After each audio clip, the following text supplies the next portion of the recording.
Bismillah, Assalamualaikum warahmatullahi wabarakatuh.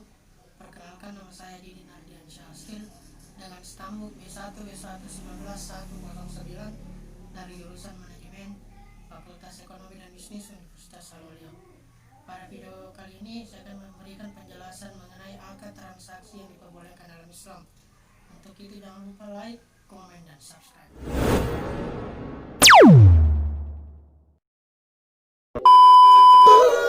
Apa itu akad? Akad atau dalam bahasa Arabnya al-aqdu, secara bahasa berarti ar-rabtu, ikatan, hubungan, atau al-ittifaq, artinya kesepakatan.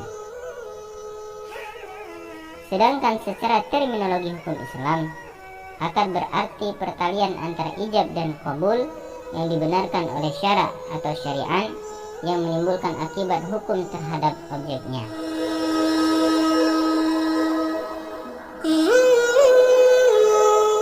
Dasar hukum akad.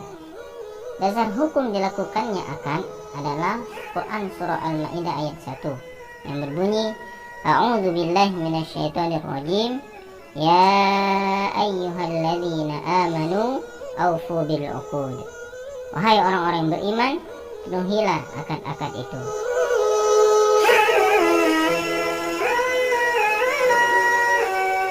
Rukun dan syarat akad. Menurut pendapat ulama, rukun akad ada 3, yaitu yang pertama adalah orang-orang yang melakukan akad atau akid, contohnya penjual dan pembeli.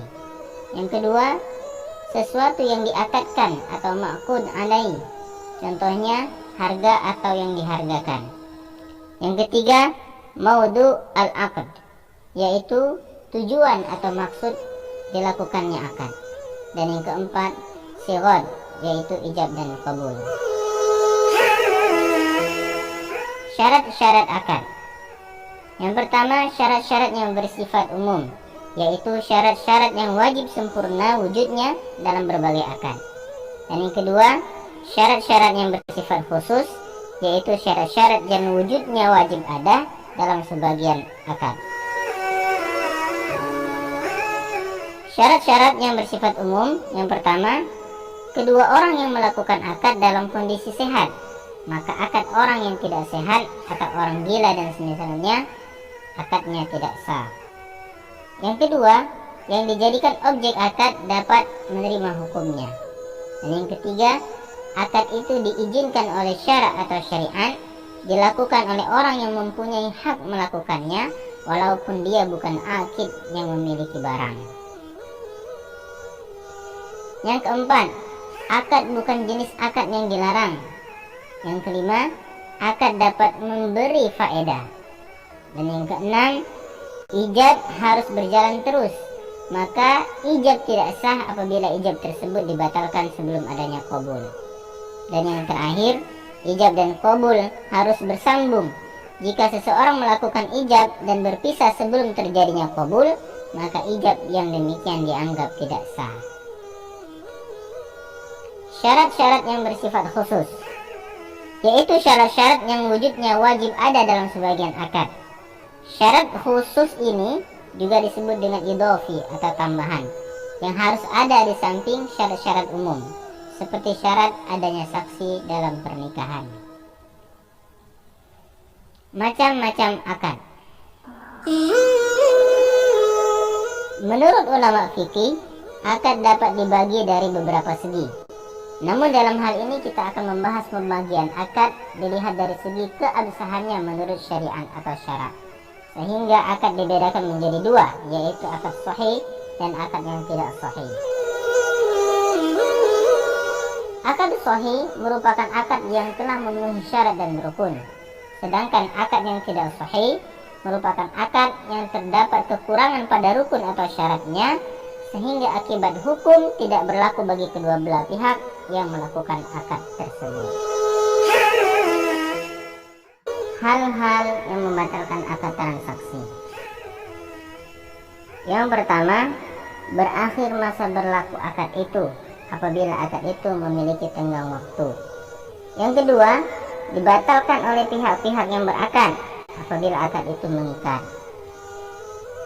Dan yang ketiga, dalam satu akad yang bersifat mengikat, akad dapat berakhir bila akad tersebut fasik atau rusak, atau berlaku khiyar syarat dan khiyar aib, atau akad itu tidak dilaksanakan oleh salah satu pihak yang berakad, atau telah tercapai tujuan akad itu secara sempurna.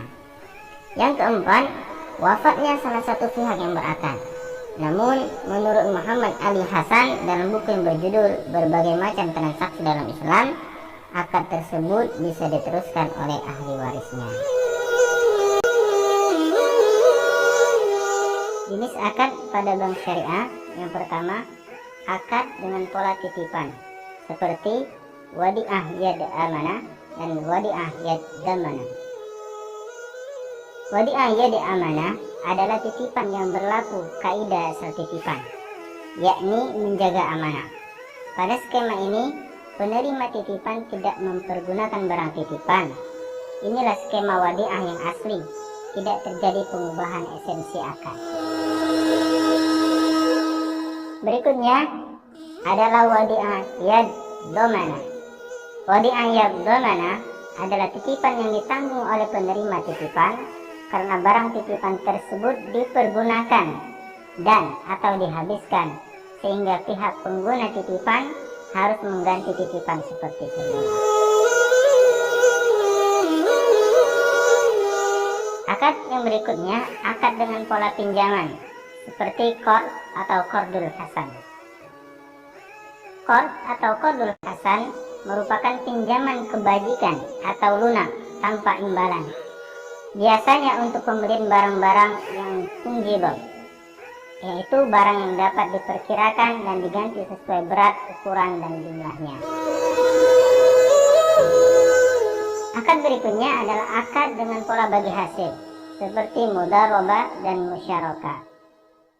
Mudharabah atau penanaman modal adalah penyerahan modal uang kepada orang yang berniaga, sehingga ia mendapatkan persentase keuntungan atau bagi hasil sebagai suatu bentuk kontrak. Sedangkan musyarakah merupakan akad bagi hasil ketika dua atau lebih pengusaha pemilik dana atau modal bekerjasama sebagai mitra usaha membiayai investasi usaha baru atau yang sudah berjalan. Yang keempat, akad dengan pola jual beli seperti murabahah, salam, dan istisna. Murabahah adalah akad pembiayaan suatu barang dengan menegaskan harga belinya kepada pembeli, dan pembeli membayarnya dengan harga yang lebih sesuai atau sebagai keuntungan yang disepakati.